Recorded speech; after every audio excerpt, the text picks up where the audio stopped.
Fala crente, seja muito bem-vindo ao nosso devocional de hoje. Continuando a temática do grande e terrível dia do Senhor no profeta Sofonias. Chegamos ao capítulo 2, onde ele traz pra gente ali uma simbologia de uma reunião. O decreto do Senhor seria publicado e obviamente ele só passa a ter efeito após a publicação. Antes então desse decreto ser publicado, Sofonias diz no versículo 3, que tal a gente buscar a Deus?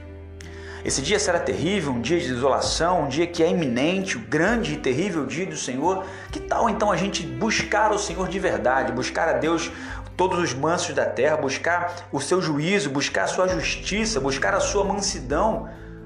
Pode ser que a gente seja escondido no dia da ira do Senhor, pode ser que a gente seja preservado diante desse grande e terrível dia do Senhor. Isso nos lembra certamente o livro do profeta Jeremias, Lamentações ali de Jeremias, no capítulo 3, versículo 29, onde ele vai dizer: põe a tua boca no pó, quem sabe possa existir ainda alguma esperança, quem sabe Deus possa olhar para nós mais uma vez com ar de graça, de misericórdia, porque um coração contrito Deus não despreza. Nós temos aqui a visão clara do grande e terrível dia do Senhor, porém, entretanto, contudo, Sofonias traz uma esperança e uma explicação muito interessante de que esse mesmo dia que é terrível, que é iminente, que é grandioso, é também um dia glorioso. Ou seja, a mesma situação, a mesma publicação, o mesmo decreto, quando ele se tornar público, quando ele de fato passar a valer, ele terá uma aplicação dupla. Por quê? Porque depende de como eu estou caminhando com a minha vida para entender o decreto como algo positivo ou como algo negativo. É a palavra grega, euangelion, que traz para a gente a compreensão de boa nova, de boa notícia, que surge no Novo Testamento. Uma notícia, para ser boa ou ruim, é muito relativa, muito subjetiva.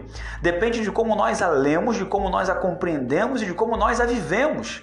E como nós colocamos em prática o Evangelho. Então, quando há uma compreensão de que aquilo que Jesus traz para nós é algo positivo, é algo real, é algo confrontador, mas que nos muda de fato para algo muito melhor, esse Evangelho abraçado é entendido como a única oportunidade inimaginável de transformação de vida. Porém, entretanto, para os orgulhosos, esse grande dia do Senhor será de fato terrível. E essa é a temática do capítulo 2 de Sofonias. Ele vai falando: vocês caminharam como Sodoma e Gomorra. O Senhor então será terrível. Versículo 11. O Senhor será terrível para eles. Quais são esses eles aqui do versículo 11? Está no versículo 10. Aqueles que têm caminhado com orgulho, aqueles que se engrandeceram contra o povo do Senhor dos Exércitos. É claro para a gente então aqui, fica nítido para a gente aqui uma opção.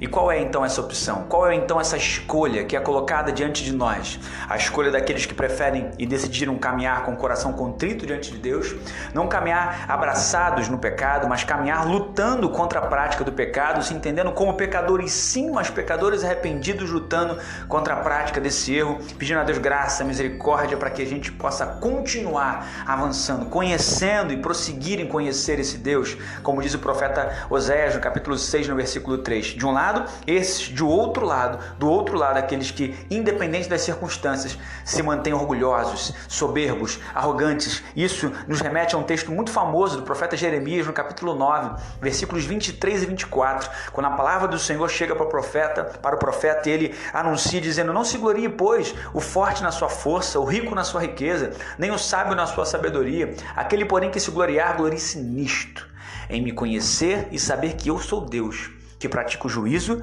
justiça e misericórdia, porque destas coisas me agrado, diz o Senhor dos Exércitos. Como Jeremias colocou isso diante do povo de Deus, como o profeta Sofonias colocou essa escolha diante do povo de Deus, como Josué colocou a escolha entre servir o Senhor, a casa dele, a família dele, ou decidir não servir, da mesma forma a palavra chega para nós nos dias de hoje, nos confrontando, colocando diante de nós a escolha entre seguir a Deus, seguir a sua vontade, com o coração contrito, com o coração humilde, ou seguir o caminho dos orgulhosos.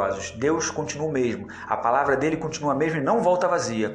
A grande decisão é nossa, entre escolher caminhar com Deus com o coração contrito, humilde, reconhecendo que sem ele nós nada somos, ou continuar caminhando supostamente com as nossas próprias pernas, supostamente dentro da nossa visão limitada de controle. Se é uma coisa que nós não possuímos, é justamente controle. Que Deus nos abençoe de forma poderosa nessa semana que se inicia, em nome de Jesus.